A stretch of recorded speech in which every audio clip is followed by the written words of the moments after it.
Hey everybody, welcome back to Media Trip. This is Jason Triplett, and today we have a special report for you.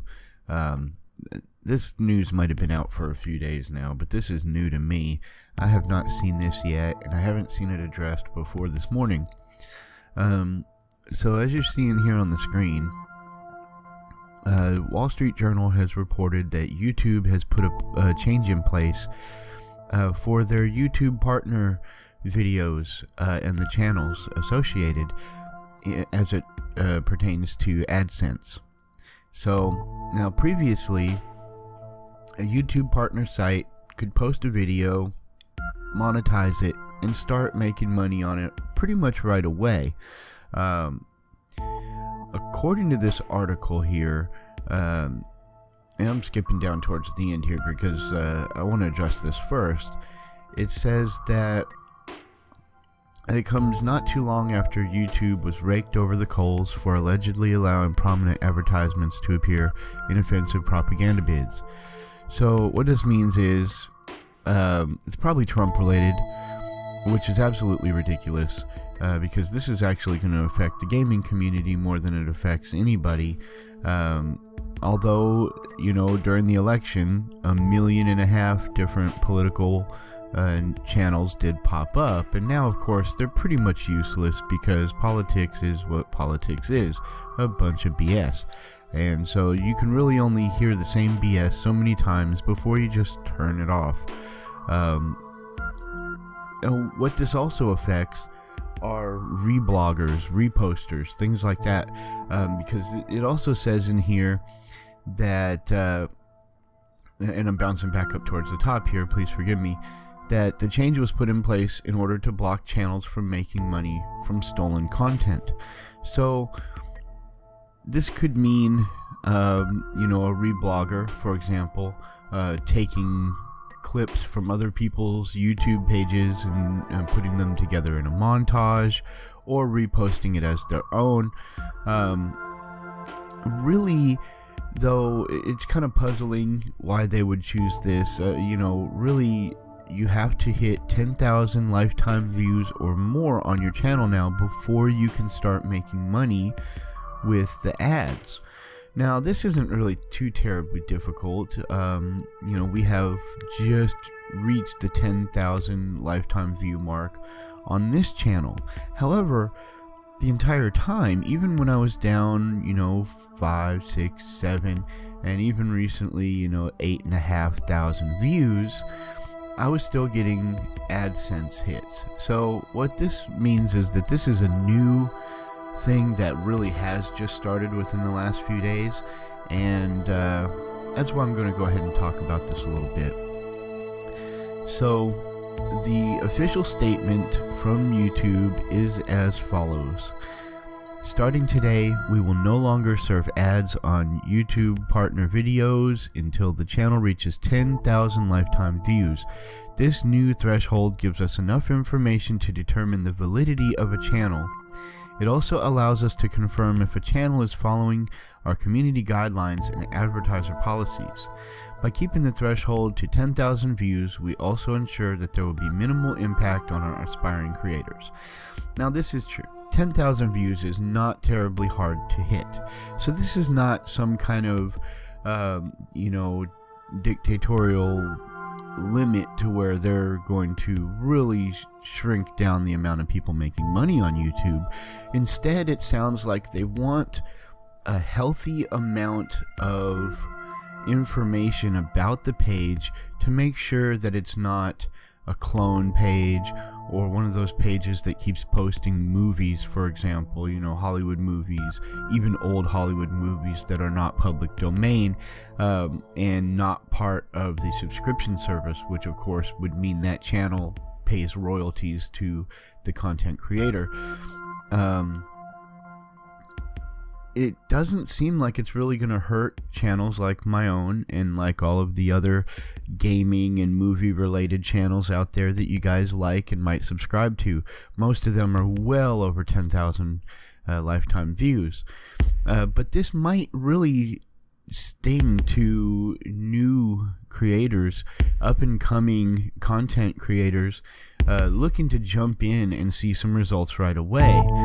This is just going to be one more step, a tiny little extra hurdle that they're going to have to get over before they can start making money on their videos.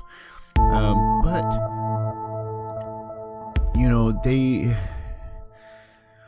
kind of have a point here with this, and I'm really not too disappointed. Now, of course, yeah, my channel is over 10,000 views, and maybe if I was more around the 5,000 mark and I was halfway there and couldn't pull enough views, yeah, you know, it might sting a little bit, but I would still create the content. I'd still drive forward because, you know, it is worth it.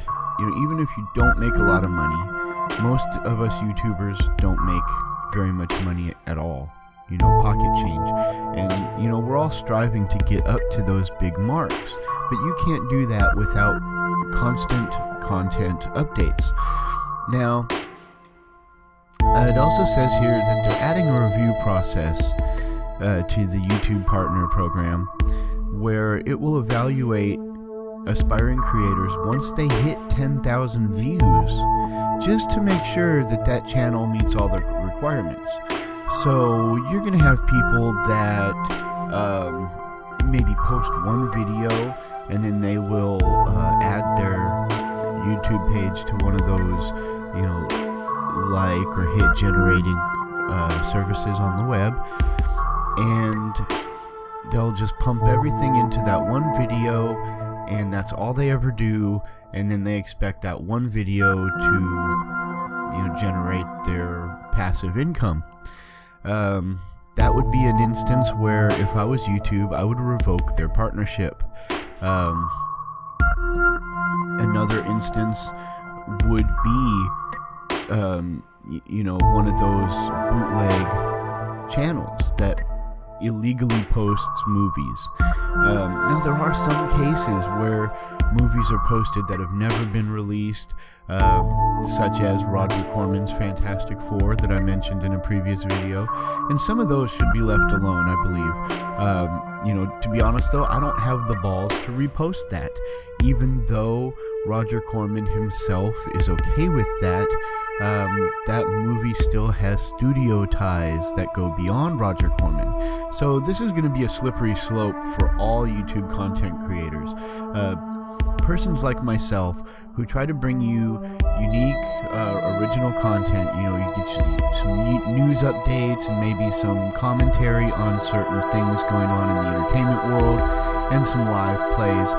These should not be affected because most of our videos automatically go through a screening process, an actual algorithm that detects certain things that breach copyright. For example, my video asking why won't Fox give the Fantastic Four rights back to Marvel, that has been blocked from monetization by Fox, the assholes, over a small segment of a Fantastic Four trailer.